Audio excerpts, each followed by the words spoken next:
Chapter 25. Then Bildad the Shuhite replied, Dominion and awe belong to God. He establishes order in the heights of heaven. Can his forces be numbered? Upon whom does his light not rise? How then can a man be righteous before God? How can one born of woman be pure? If even the moon is not bright and the stars are not pure in his eyes, how much less man, who is but a maggot, a son of man, who is only a worm? Chapter 26. Then Job replied, How you have helped the powerless, how you have saved the arm that is feeble. What advice you have offered to one without wisdom, and what great insight you have displayed. Who has helped you utter these words, and whose spirit spoke from your mouth? The dead are in deep anguish, as beneath the waters and all that live in them. Death is naked before God. Destruction lies uncovered. He spreads out the northern skies over empty space. He suspends the earth over nothing. He wraps up the waters in his clouds, yet the clouds do not burst under their weight. He covers the face of the full moon, spreading his clouds over it. He marks out the horizon on the face of the waters for a boundary between light and darkness. The pillars of the heavens quake, aghast at his rebuke. By his power he churned up the sea. By his wisdom he cut Rahab to pieces. By his breath the skies became fair. His hand pierced the gliding serpent. And these are but the outer fringes of his works. How faint the whisper we hear of him. Who then can understand the thunder of his power? Chapter 27. And Job continued his discourse. As surely as God lives, who has denied me justice, the Almighty, who has made me taste the bitterness of soul, as long as I have life within me, the breath of God in my nostrils, my lips will not speak wickedness, and my tongue will utter no deceit. I will never admit you are in the right. Till I die, I will not deny my integrity. I will maintain my righteousness and never let go of it. My conscience will not reproach me as long as I live. May my enemies be like the wicked, my adversaries like the unjust. For what hope has the godless when he is cut off, when God takes away his life? Does God listen to his cry when distress comes upon him? Will he find delight in the Almighty? Will he call upon God at all times? I will teach you about the power of God. The ways of the Almighty I will not conceal. You have all seen this yourselves. Why then this meaningless talk? Here is the fate God allots to the wicked, the heritage a ruthless man receives from the Almighty. However many his children, their fate is the sword. His offspring will never have enough to eat. The plague will bury those who survive him, and their widows will not weep for them. Though he heaps up silver like dust and clothes like piles of clay, what he lays up the righteous will wear, and the innocent will divide his silver. The house he builds is like a moth's cocoon, like a hut made by a watchman. He lies down wealthy, but will do so no more. When he opens his eyes, all is gone. Terrors overtake him like a flood. A tempest snatches him away in the night. The east wind carries him off, and he is gone. It sweeps him out of his place. It hurls itself against him without mercy as he flees headlong from its power. It claps its hands in derision and hisses him out of his place. Chapter 28. There is a mine for silver in a place where gold is refined. Iron is taken from the earth, and copper is smelted from ore. Man puts an end to the darkness. He searches the farthest recesses for ore in the blackest darkness. Far from where people dwell, he cuts a shaft in places forgotten by the foot of man. Far from men he dangles and sways. The earth, from which food comes, is transformed below as by fire. Sapphires come from its rocks, and its dust contains nuggets of gold. No bird of prey knows that hidden path. No falcon's eye has seen it. Proud beasts do not set foot on it, and no lion prowls there. Man's hand assaults the flinty rock and lays bare the roots of the mountains. He tunnels through the rock. His eyes see all its treasures. He searches the sources of the rivers and brings hidden things to light. But where can wisdom be found? Where does understanding dwell? Man does not comprehend its worth. It cannot be found in the land of the living. The deep says, "It is not in me." The sea says, "It is not with me." It cannot be bought with the finest gold, nor can its price be weighed in silver. It cannot be bought with the gold of Ophir, with precious onyx or sapphires. Neither gold nor crystal can compare with it, nor can it be had for jewels of gold. Coral and jasper are not worthy of mention. The price of wisdom is beyond rubies. The topaz of Cush cannot compare with it. It cannot be bought with pure gold.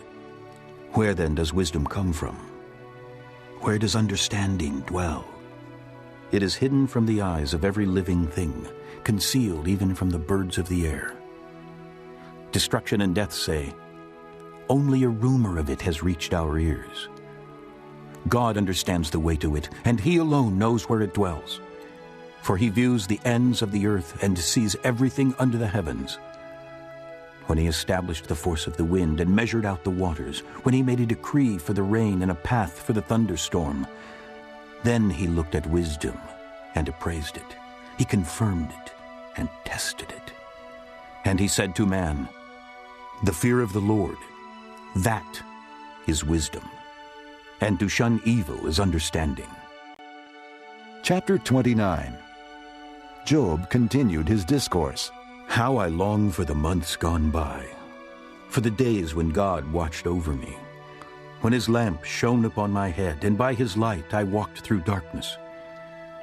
Oh, for the days when I was in my prime, when God's intimate friendship blessed my house, when the Almighty was still with me and my children were around me, when my path was drenched with cream and the rock poured out for me streams of olive oil. When I went to the gate of the city and took my seat in the public square, the young men saw me and stepped aside, and the old men rose to their feet. The chief men refrained from speaking and covered their mouths with their hands. The voices of the nobles were hushed, and their tongues stuck to the roof of their mouths. Whoever heard me spoke well of me, and those who saw me commended me, because I rescued the poor who cried for help, and the fatherless who had none to assist him. The man who was dying blessed me.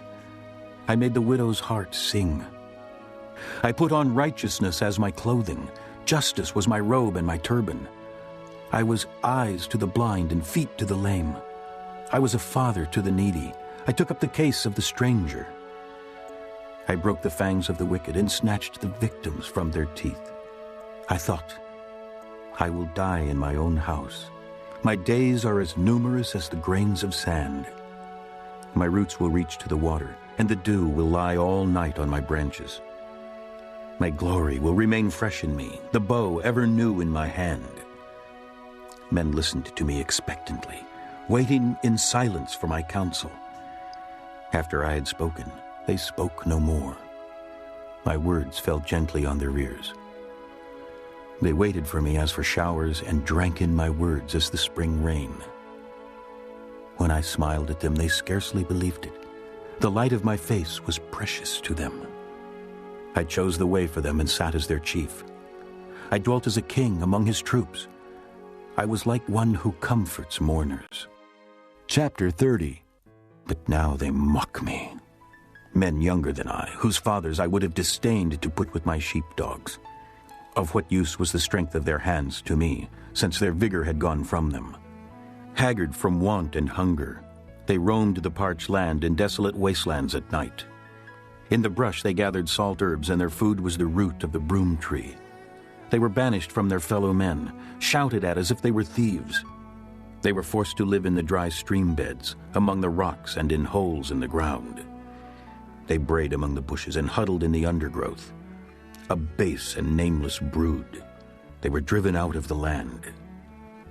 And now their sons mock me in song. I have become a byword among them. They detest me and keep their distance. They do not hesitate to spit in my face.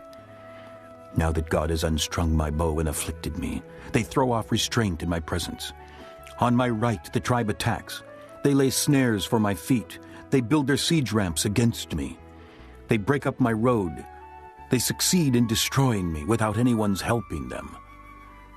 They advance us through a gaping breach. Amid the ruins they come rolling in. Terrors overwhelm me. My dignity is driven away as by the wind. My safety vanishes like a cloud. And now my life ebbs away. Days of suffering grip me. Night pierces my bones. My gnawing pains never rest. In his great power, God becomes like clothing to me. He binds me like the neck of my garment. He throws me into the mud, and I am reduced to dust and ashes. I cry out to you, O God, but you do not answer. I stand up, but you merely look at me. You turn on me ruthlessly. With the might of your hand, you attack me. You snatch me up and drive me before the wind. You toss me about in the storm. I know you will bring me down to death, to the place appointed for all the living. Surely no one lays a hand on a broken man when he cries for help in his distress. Have I not wept for those in trouble? Has not my soul grieved for the poor? Yet when I hoped for good, evil came. When I looked for light, then came darkness. The churning inside me never stops. Days of suffering confront me. I go about blackened, but not by the sun. I stand up in the assembly and cry for help. I have become a brother of jackals, a companion of owls. My skin grows black and peels. My body burns with fever. My harp is tuned to mourning, and my flute to the sound of wailing. Chapter 31. I made a covenant with my eyes not to look lustfully at a girl. For what is man's lot from God above, his heritage from the Almighty on high? Is it not ruin for the wicked, disaster for those who do wrong? Does he not see my ways and count my every step? If I have walked in falsehood, or my foot has hurried after deceit, let God weigh me in honest scales, and he will know that I am blameless. If my steps have turned from the path, if my heart has been led by my eyes, or if my hands have been defiled, then may others eat what I have sown, and may my crops be uprooted. If my heart has been enticed by a woman, or if I have lurked at my neighbor's door, then may my wife grind another man's grain, and may other men sleep with her. For that would have been shameful, a sin to be judged. It is a fire that burns to destruction. It would have uprooted my harvest. If I have denied justice to my menservants and maidservants when they had a grievance against me, what will I do when God confronts me? What will I answer when called to account? Did not he who made me in the womb make them? Did not the same one form us both within our mothers? If I have denied the desires of the poor, or let the eyes of the widow grow weary, if I have kept my bread to myself, not sharing it with the fatherless, but from my youth I reared him as would a father, and from my birth I guided the widow.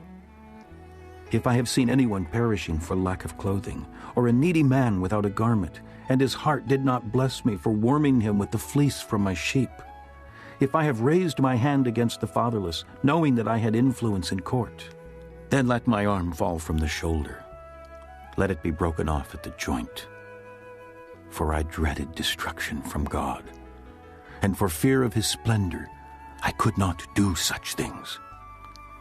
If I have put my trust in gold, or said to pure gold, you are my security, if I have rejoiced over my great wealth, the fortune my hands have gained, if I have regarded the sun in its radiance, or the moon moving in splendor, so that my heart was secretly enticed, and my hand offered them a kiss of homage, then these also would be sins to be judged, for I would have been unfaithful to God on high.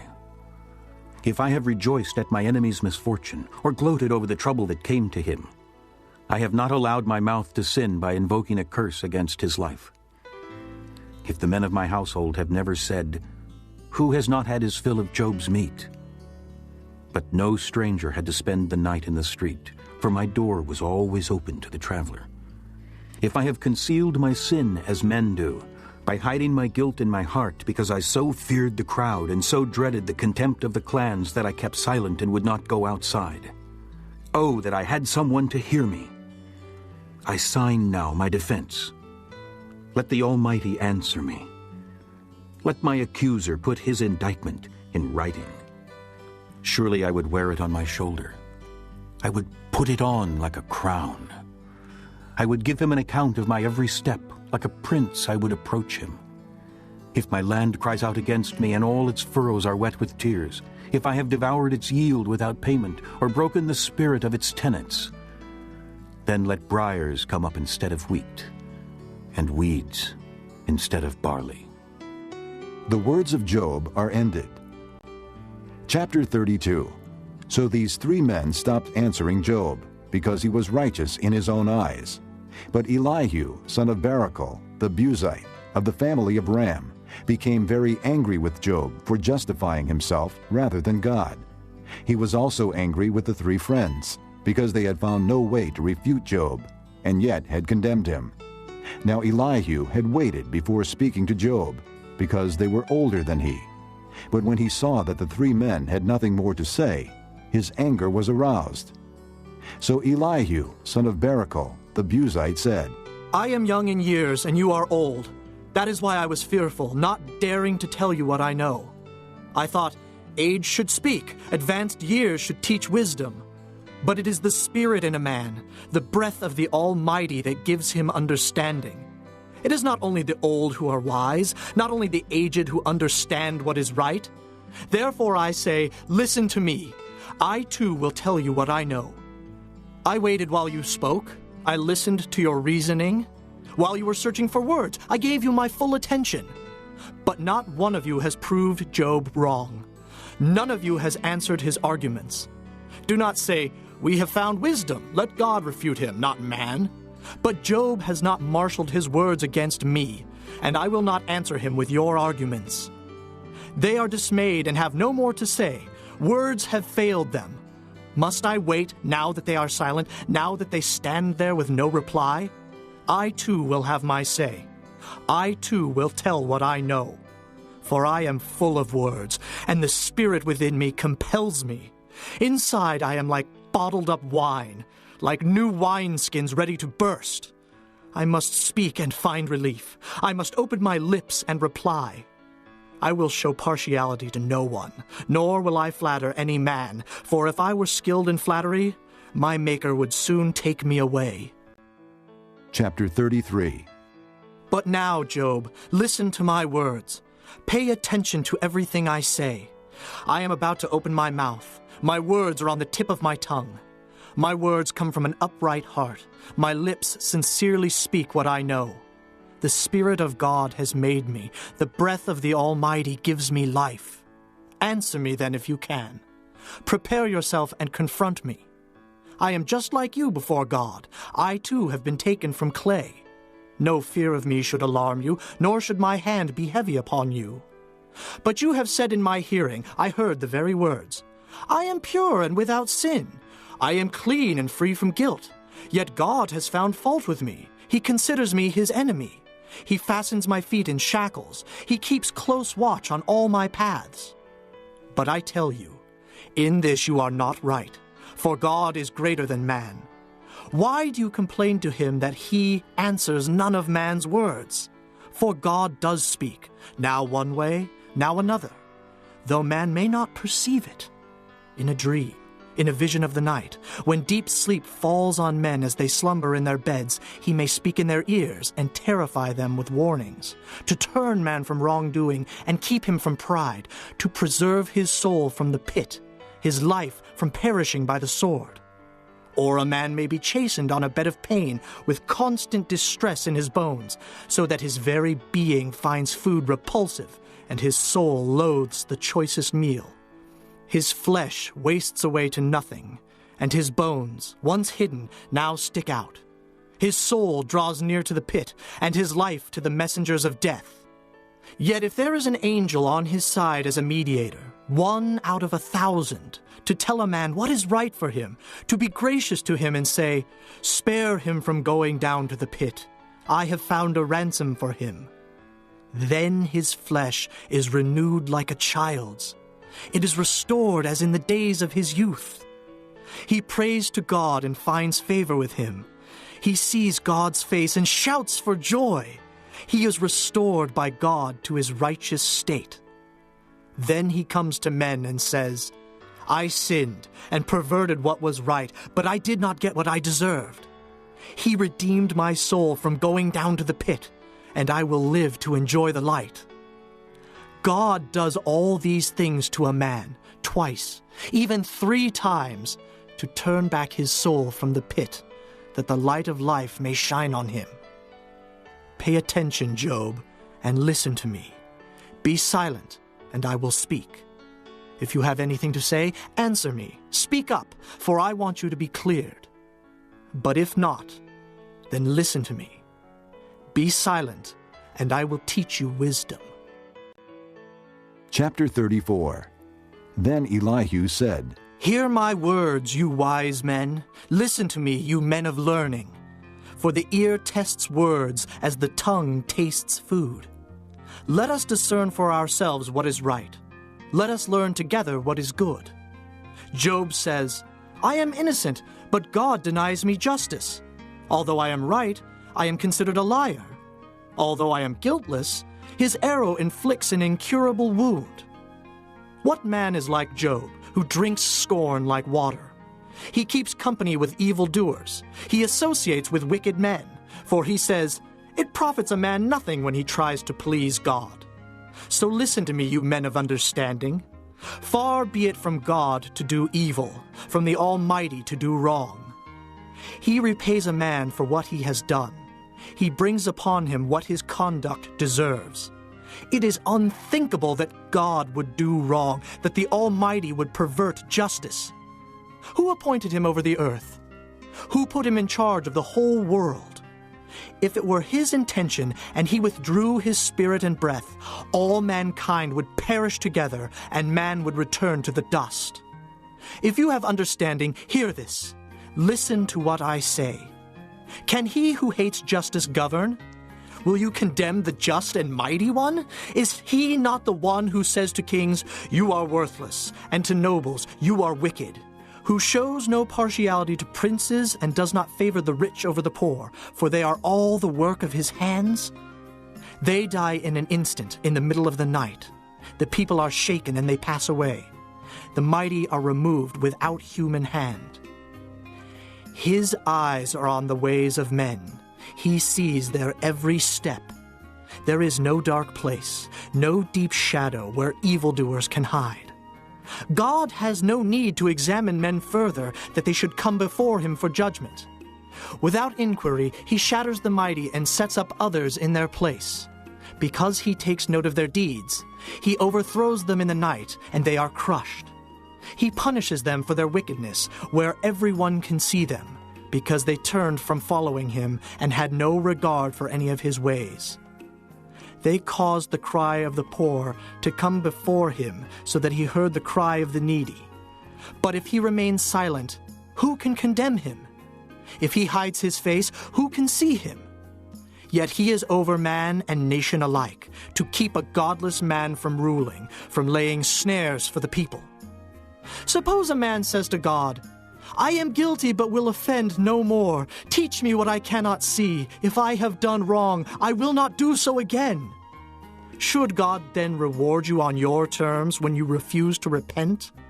You must decide, not I. So tell me what you know. Men of understanding declare, wise men who hear me say to me, Job speaks without knowledge. His words lack insight. Oh, that Job might be tested to the utmost for answering like a wicked man. To this sin he adds rebellion.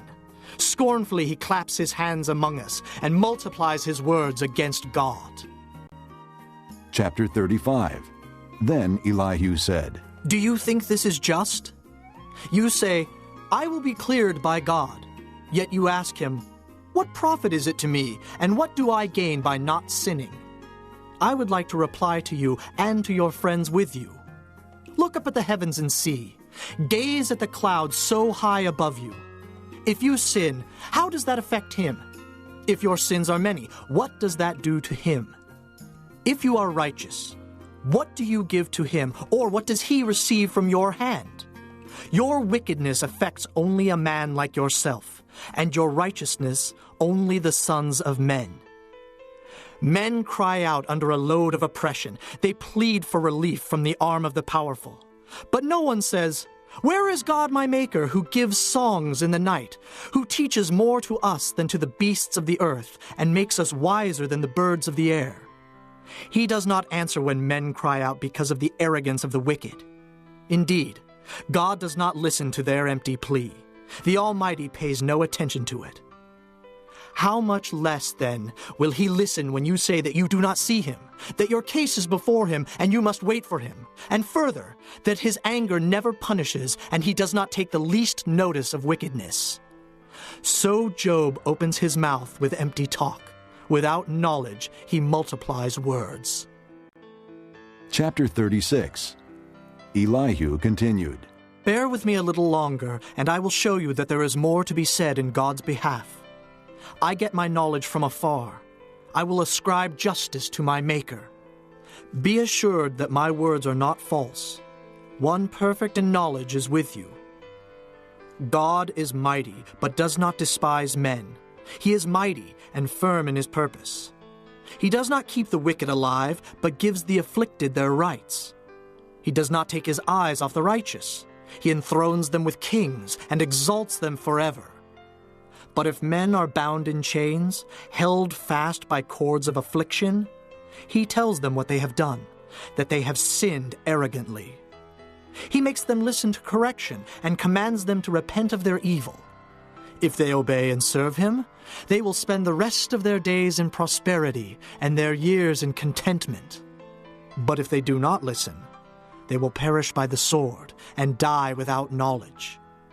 The godless in heart harbor resentment. Even when he fetters them, they do not cry for help. They die in their youth, among male prostitutes of the shrines. But those who suffer, he delivers in their suffering. He speaks to them in their affliction. He is wooing you from the jaws of distress to a spacious place free from restriction, to the comfort of your table laden with choice food.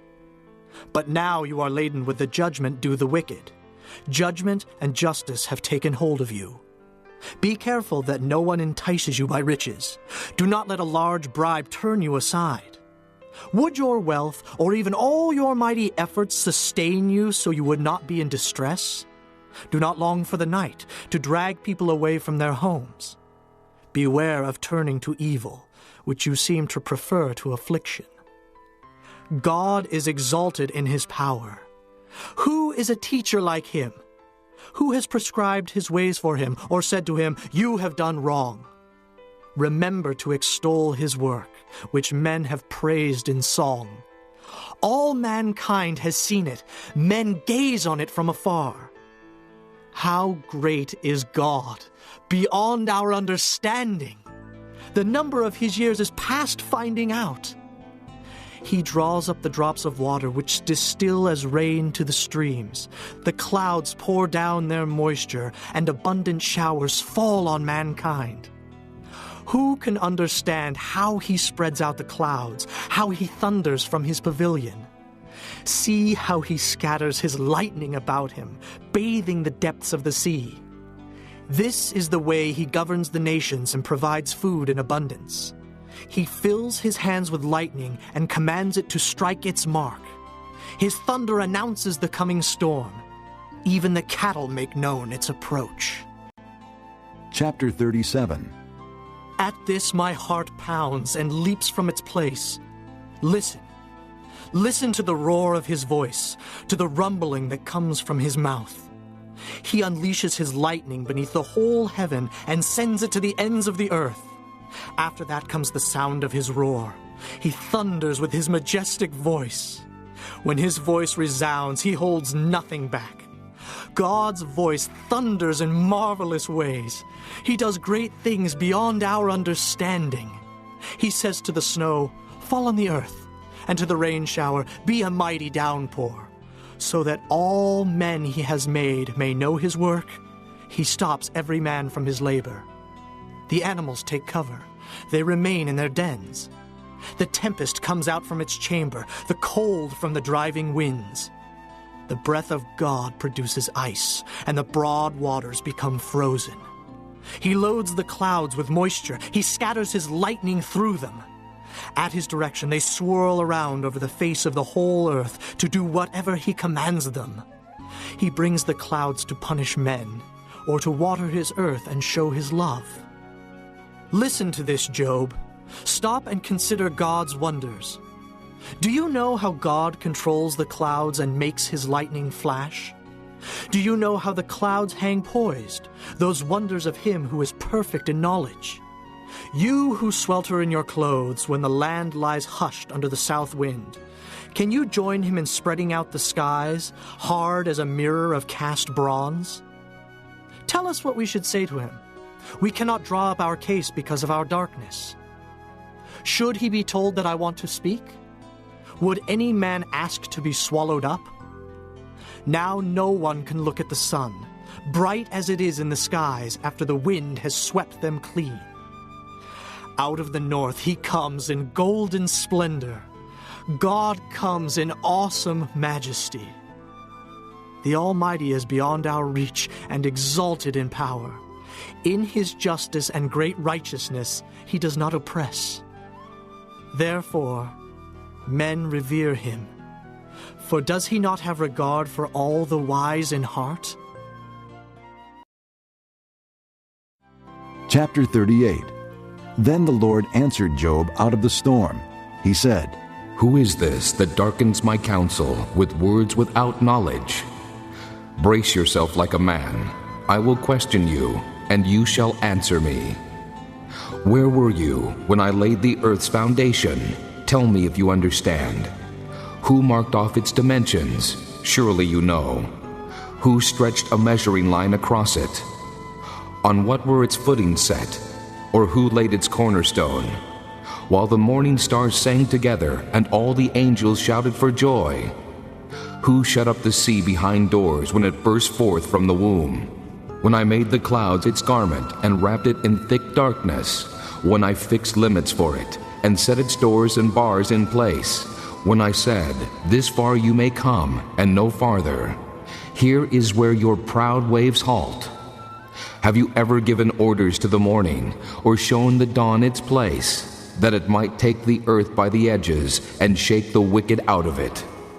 The earth takes shape like clay under a seal. Its features stand out like those of a garment.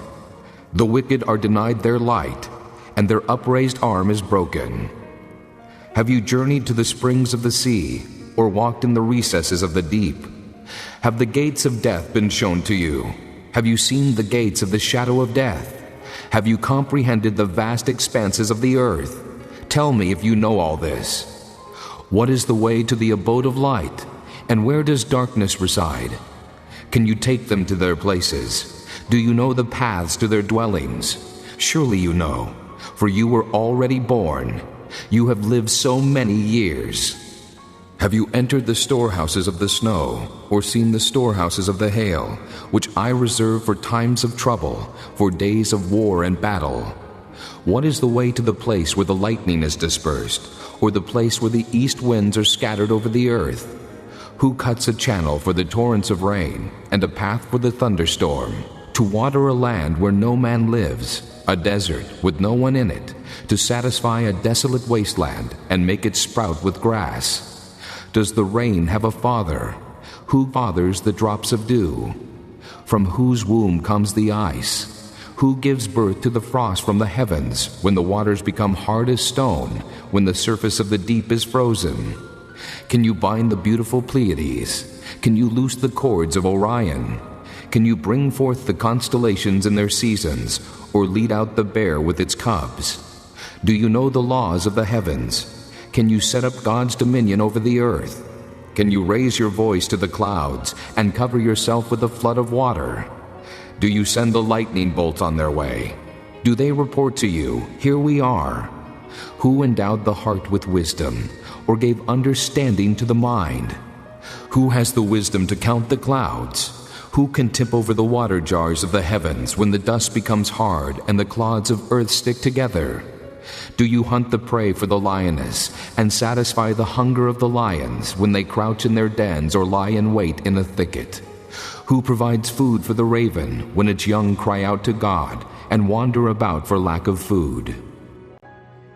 Chapter 39. Do you know when the mountain goats give birth? Do you watch when the doe bears her fawn? Do you count the months till they bear? Do you know the time they give birth? They crouch down and bring forth their young. Their labor pains are ended. Their young thrive and grow strong in the wilds. They leave and do not return. Who let the wild donkey go free? Who untied his ropes? I gave him the wasteland as his home, the salt flats as his habitat. He laughs at the commotion in the town. He does not hear a driver's shout. He ranges the hills for his pasture and searches for any green thing. Will the wild ox consent to serve you? Will he stay by your manger at night? Can you hold him to the furrow with a harness? Will he till the valleys behind you? Will you rely on him for his great strength? Will you leave your heavy work to him? Can you trust him to bring in your grain and gather it to your threshing floor? The wings of the ostrich flap joyfully, but they cannot compare with the pinions and feathers of the stork. She lays her eggs on the ground and lets them warm in the sand, unmindful that a foot may crush them, that some wild animal may trample them. She treats her young harshly, as if they were not hers. She cares not that her labor was in vain, for God did not endow her with wisdom or give her a share of good sense. Yet, when she spreads her feathers to run, she laughs at horse and rider. Do you give the horse his strength, or clothe his neck with a flowing mane? Do you make him leap like a locust, striking terror with his proud snorting? He paws fiercely, rejoicing in his strength, and charges into the fray. He laughs at fear, afraid of nothing. He does not shy away from the sword. The quiver rattles against his side, along with the flashing spear and lance. In frenzied excitement, he eats up the ground. He cannot stand still when the trumpet sounds. At the blast of the trumpet he snorts, aha! He catches the scent of battle from afar, the shout of commanders and the battle cry. Does the hawk take flight by your wisdom and spread his wings toward the south? Does the eagle soar at your command and build his nest on high? He dwells on a cliff and stays there at night. A rocky crag is his stronghold. From there he seeks out his food. His eyes detect it from afar. His young ones feast on blood, and where the slain are, there is he. Chapter 40. The Lord said to Job, Will the one who contends with the Almighty correct him? Let him who accuses God answer him.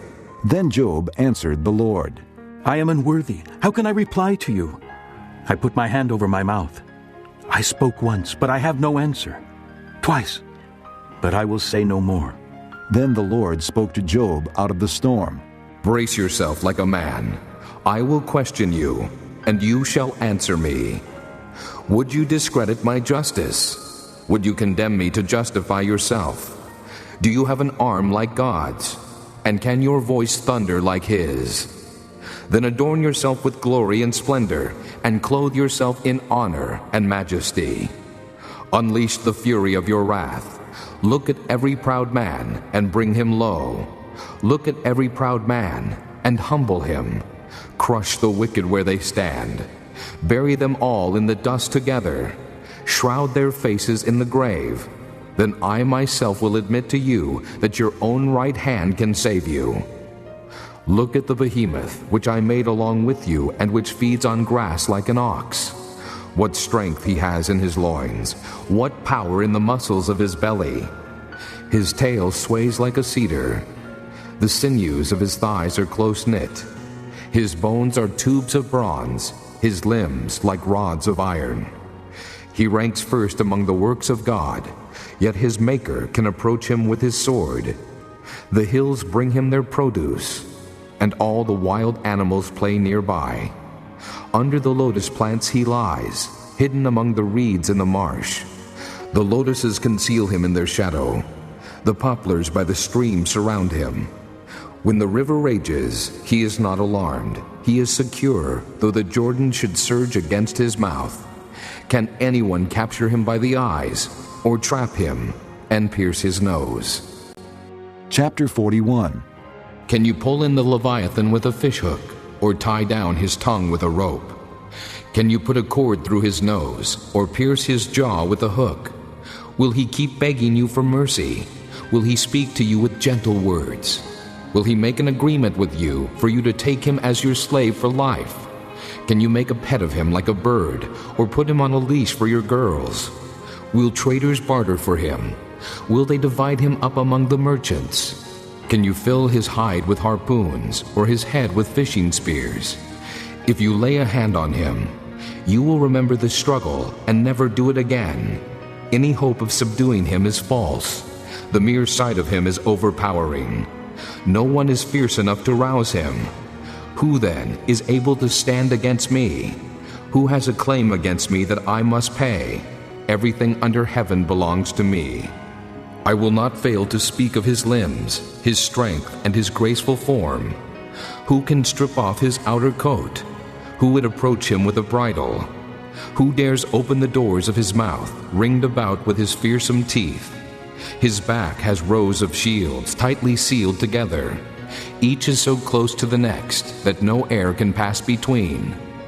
They are joined fast to one another. They cling together and cannot be parted. His snorting throws out flashes of light. His eyes are like the rays of dawn. Firebrands stream from his mouth. Sparks of fire shoot out. Smoke pours from his nostrils as from a boiling pot over a fire of reeds. His breath sets coals ablaze, and flames dart from his mouth. Strength resides in his neck. Dismay goes before him. The folds of his flesh are tightly joined. They are firm and immovable. His chest is hard as rock, hard as a lower millstone. When he rises up, the mighty are terrified. They retreat before his thrashing. The sword that reaches him has no effect, nor does the spear, or the dart, or the javelin. Iron he treats like straw, and bronze like rotten wood. Arrows do not make him flee. Sling stones are like chaff to him. A club seems to him but a piece of straw. He laughs at the rattling of the lance. His undersides are jagged potsherds, leaving a trail in the mud like a threshing sledge. He makes the depths churn like a boiling cauldron, and stirs up the sea like a pot of ointment. Behind him he leaves a glistening wake. One would think the deep had white hair. Nothing on earth is his equal, a creature without fear. He looks down on all that are haughty. He is king over all that are proud. Chapter 42. Then Job replied to the Lord, I know that you can do all things. No plan of yours can be thwarted. You asked, who is this that obscures my counsel without knowledge? Surely I spoke of things I did not understand, things too wonderful for me to know. You said, listen now, and I will speak. I will question you, and you shall answer me. My ears had heard of you, but now my eyes have seen you. Therefore I despise myself, and repent in dust and ashes. After the Lord had said these things to Job, he said to Eliphaz the Temanite, I am angry with you and your two friends, because you have not spoken of me what is right, as my servant Job has. So now, take 7 bulls and 7 rams, and go to my servant Job and sacrifice a burnt offering for yourselves. My servant Job will pray for you, and I will accept his prayer, and not deal with you according to your folly. You have not spoken of me what is right, as my servant Job has. So Eliphaz the Temanite, Bildad the Shuhite, and Zophar the Naamathite did what the Lord told them, and the Lord accepted Job's prayer. After Job had prayed for his friends, the Lord made him prosperous again, and gave him twice as much as he had before. All his brothers and sisters, and everyone who had known him before, came and ate with him in his house.